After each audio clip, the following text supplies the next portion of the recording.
प्रणाम सब गोटे के। हम जूली मिश्रा। हम आइ एकटा स्वरचित मैथिली महादेव के गीत लऽ कऽ अयलहुँ हैं, जे कि बहुत ही सुंदर गीत अछि। उम्मीद करै छी अहाँ सबके नीक लागत तऽ हमर चैनल के सब्सक्राइब और लाइक कऽ देबै और कमेंट में बतायब जे ई गीत अहाँ सबके केहन लागल। तऽ सुनू ई सुंदर सन महादेव के गीत। घूमी एला महादेव सौंसे गामसँ, घूमी एला महादेव सौंसे गामसँ।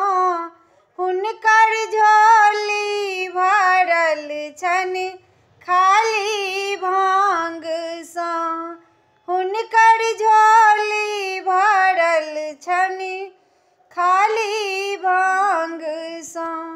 घूमी एला महादेव सौंसे गामसँ, हुनकर झोली भरल छनि खाली भांगसँ। ओतऽ डमरू आवाज सुनी गौरी एली, ओतऽ डमरू आवाज सुनी गौरी एली। भांग झोरी के देखी झमाए गेली, भांग झोली के देखी झमाए गेली। की भानस बनत शिव एहि भांगसँ, की भानस बनत शिव एहि भांगसँ। हुनकर झोली भरल छनि खाली भांगसँ, हुनकर झोली भरल छनि खाली भांगसँ। घूमी एला महादेव सौंसे गामसँ, हुनकर झोली भरल छनि खाली भांगसँ।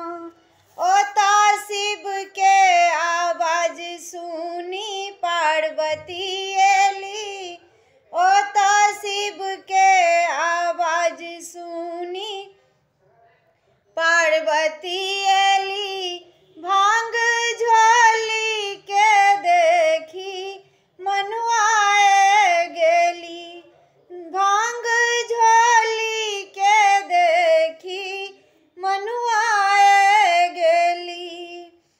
खिसिया कऽ पड़ेली ओहि ठामसँ, खिसिया कऽ पड़ेली ओहि ठामसँ। हुनकर झोली भरल छनि खाली भांगसँ, हुनकर झोली भरल छनि खाली भांगसँ।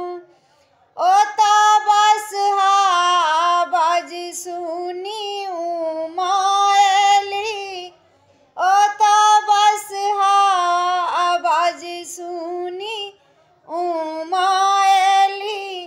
खाली झोली के देखी झमाए गेली, खाली झोली के देखी झमाए गेली। ओतऽ झटसँ पड़ेली ओहि ठामसँ, ओतऽ झटसँ पड़ेली ओहि ठामसँ। हुनकर झोली भरल छनि खाली भांगसँ, हुनकर झोली भरल छनि खाली भांगसँ। ओतऽ नाग फुफकार सुनी मनुआए गेली, ओतऽ पड़ेली फुफकार सुनी का हुनकर ज्वार